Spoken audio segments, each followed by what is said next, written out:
Hey guys, Mr. Love here on a lovely Friday afternoon. Just wanted to take a moment and give you guys a little recap of what I would like to have seen you complete so far this week. For Monday, the Declaration of Independence Part 2, I have the majority of your your modern translations of the Declaration of Independence. I annotated them, handed them back, and got a grade put in for you. It's a cool feature where I can go in and type on your paper and give you direct feedback on it. So make sure you go through if you haven't done that yet and get that submitted. For the Articles of Confederation, there are a couple of different discussions that you should have been able to complete. So look back through for that. The founding documents of the Constitution, this is one I want to pause for just a minute about. There is a wiki project at the bottom, and I want all three of you to work on that project and creating that project together on the 6 principles of the Constitution. So I went through and I created a group with the 3 of you guys, and you should be able to go up and click on that wiki page and work on that together. But I'm going to take a little bit more time either tonight or this weekend to look at that and try to record a video, a screen recording, and give you guys a little bit more information of what to do, because I would love to have Unit 1 wrapped up by Tuesday, Wednesday at the latest of next week. Make sure that we go through, we hit all the discussions, we get everything turned in, and that way we can start talking about the structure of national, state, and local government and keep right on, because the one thing about this course is it moves fast. I'm already in Unit 3 in my civics class here. Granted, we started 2 weeks before you guys, but the point is that you got 8 units that we have to be able to get through. We got to move fast.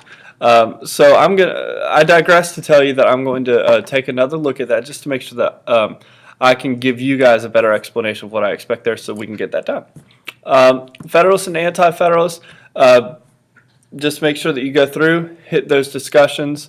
And for the emergence of American identity, you guys will create a billboard. Just do that in a PowerPoint slide. That would be the easiest way to do that and to submit that. Okay? So last thing is just some things that I want you to remember and highlight for your North Carolina final exam. All right? Founding Documents, Declaration of Independence. I love the modern translation assignment because it allows you to go through and to hit the key points of the Declaration of Independence and make sure that you understand the main themes. And it's those themes that you could see show up on your final exam. The ideas of all men are created equally, that they are endowed by their Creator with certain unalienable rights, that among those rights are the rights to life, liberty, and the pursuit of happiness, that when government becomes destructive of these ends, it is the right of the people to alter or to abolish it. Those types of deals are the ones that I want you to remember. For the Articles of Confederation, really highlighting the fact that it did not have the power to tax.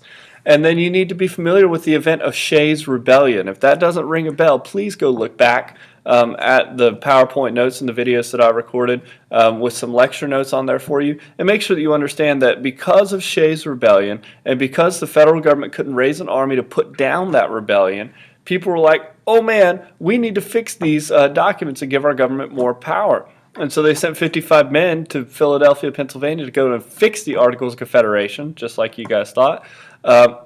But they came up with something completely new, and that completely new document was the Constitution, all right? So I don't want you guys to be confused when we talk about the Constitution, because there are 6 purposes and 6 principles, all right? So the purposes are laid out in the preamble.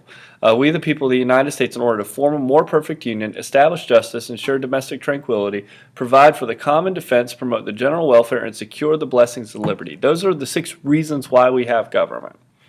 And then the 6 principles of the Constitution, which I cannot rattle off that fast, but things like checks and balances, separation of power, popular sovereignty, judicial review, limited government, and that last one that you ought to know. Make sure that you look back at those, because those have shown up on final exams in the past. So that's definitely something that you want to highlight. Make sure that you understand what those 6 principles are.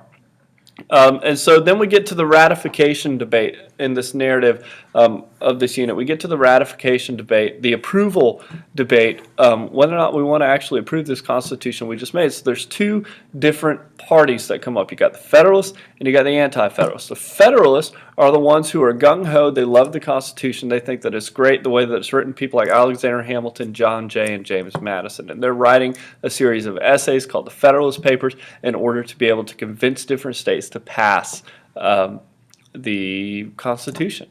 Then you have the Anti-Federalists who thought that the Constitution created a federal government that was way too strong. And they didn't like that. They wanted to make sure that individual rights were preserved within the Constitution.